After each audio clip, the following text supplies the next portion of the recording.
Day 1082 of the Trump administration, and for a time today, the United States looked like the gang that couldn't shoot straight. A letter came out on Pentagon letterhead written by a U.S. Marine general that talked about U.S. forces moving onward and sure seemed to indicate we were pulling our people out of Iraq. Then the Pentagon brass met with reporters in a nondescript room to say, don't believe it, that's not the case. The letter was a draft and it was poorly worded. All of this is an issue in the first place because of the president's decision to launch the airstrike that took out Iran's top general, a bona fide bad guy whose death we are now realizing may bring consequences for the U.S. and its allies.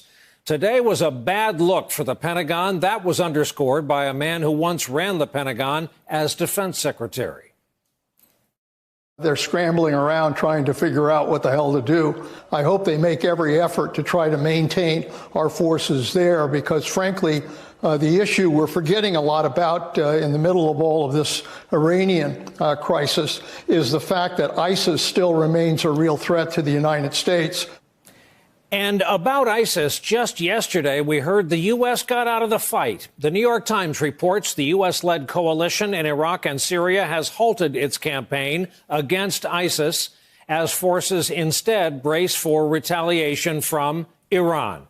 Tonight, the Washington Post reports Iraq may be facing sanctions. Quote, senior administration officials have begun drafting sanctions against Iraq after President Trump publicly threatened the country with economic penalties if it proceeded to expel U.S. troops. Such a step would represent a highly unusual move against a foreign ally that America has spent almost 2 decades and hundreds of billions of dollars supporting. Also, reports tonight that the U.S. Air Force is sending half a dozen B-52 bombers to the military base in Diego Garcia in the middle of the Indian Ocean, out of range of Iranian missiles. The White House maintains the Iranian commander was at the center of imminent attacks targeting Americans in Iraq and Syria, and that they say they have the intelligence to back that up. This afternoon, the president called into Rush Limbaugh to defend his decision.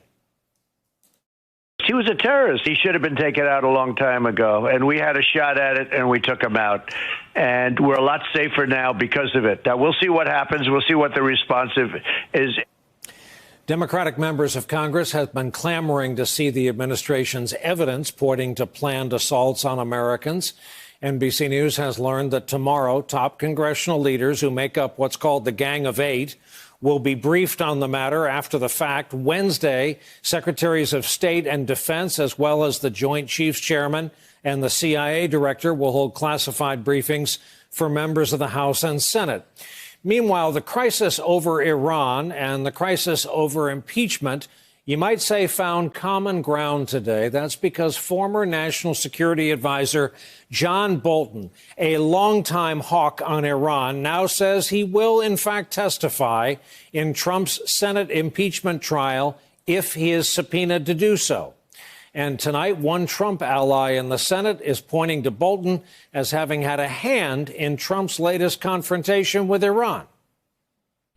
The death of Soleimani, I think, is the death of diplomacy with Iran. I don't see an off-ramp. I don't see a way out of this. I think that he got bad advice. I think that basically, even though he let John Bolton go, this is John Bolton. John Bolton's clapping and jumping up and down and rubbing his hands together because this is what he wanted.